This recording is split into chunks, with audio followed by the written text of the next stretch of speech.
বান্দার কোনো হক আল্লাহ কোনোদিন ছেড়ে দেয় না। আল্লাহর হক আল্লাহ মাফ করে, বান্দার হকের মাফ নাই। যদিও আমি নবী, আমার উপর যদি কোনো হক থাকে বলো, আমি দিয়ে দেব। কোন সাহাবী দাঁড়ায় না, এক সাহাবী দাঁড়িয়ে বলল, নবী, যুদ্ধের ময়দানে চাবুক চালানোর সময়, লাঠি চালানোর সময় এক কাফেরকে মারতে যেয়ে আপনার লাঠির বাড়ি আমার পিঠের মধ্যে পড়েছে। আপনি যেহেতু এই কেসাসটা আদায় করতে চান, আপনার পিঠে আমি লাঠির বাড়ি মেরে এটারে শোধবোধ করে দিতে চাই। সাইয়েদনা ওমরে ফারুক হাতের জামা এরকম পড়তে শুরু করছে, আয় এদিকে আয়, তোরে শোধবোধ করাই। বিশ্বনবী বললেন, ওমর রাখো, এটা বান্দার হক, মিটাতে দাও। বিশ্বনবী বললেন, আসো, তুমি এসে আমার পিঠে লাঠি দিয়ে চাবুক দিয়ে বাড়ি মারো। সাহাবী বলে, ও নবী, তখন দুর্ভিক্ষের সময়ের যুদ্ধ ছিল, আমাদের গায়ে জামা ছিল না। যখন আপনি আমার চাবুকটা পিঠের মধ্যে মেরেছেন, আমার পিঠে তখন জামা ছিল না। আপনি যদি যথা নিয়মে কেসাসটা আদায় করতে চান, আপনার জামাটা খুলেন, খালি পিঠের মধ্যে বাড়িটা মারিস। এবার আর ওমরে ফারুককে ধরে কে?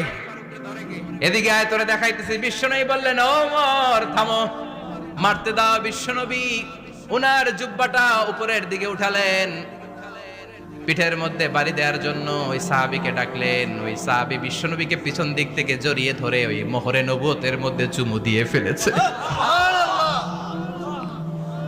সাহাবী বললেন, নবী গো, এই নাটক করার জন্য আপনি আমারে মাফ করে দিয়েন। আপনি বিশ্বনবী, উদম গায়ে আপনারে দেখা যায় না, খালি গায়ে আপনারে দেখা যায় না। শুনেছি আপনার পিঠের মধ্যে মোহরে নবুয়ত আছে। অনেক দিনের সাধনা, জল্পনা কল্পনা, আপনার মোহরে নবুয়তে আমার ঠোঁটটা আমি লাগাবো। আপনার মোহরে নবুয়তের মধ্যে আমার ঠোঁটটা লাগিয়ে আমার ঠোঁটটারে আমি জাহান্নাম থেকে পরিত্রাণ করাবো। এজন্য প্ল্যান প্রোগ্রাম করে এতক্ষণ আপনার জামাটা খুলতে বলেছি। আপনার উপরে আমার কোনো হক নাই। আমার আব্বা মা, আমার সম্পদ, আমার জীবন আপনার জন্য কোরবান গো নবী। বিশ্বনবীর পিঠে বাম দিকে খাতামুন নবুওয়া ছিল, মাহরে নবুওয়া। কোন বর্ণনা এসেছে উনি এই মাহরে নবুওয়া দিয়ে পিছন দিকে দেখতেন।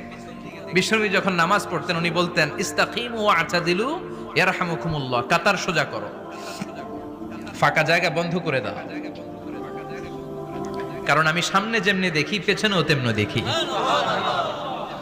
অনেকে বলেন বিশ্বনবী পেছনে দেখতেন এই মাহরে নবুয়তের জায়গাটা দিয়ে। এটা ছিল বিশ্বনবীর behind CC camera, behind close circuit camera. আল্লাহু আকবার। বিশ্বনবী ছাড়া কোন নবীর পিঠে এরকম মাহরে নবুয়া ছিল নাকি? কথা বলেন। এজন্য ওই নবীরে গালি দিলে সহ্য হয়? কথা বলেন, সহ্য হয়? আবিয়াদুল ইবতাইন, বগল ছিল শুভ্র সাদা।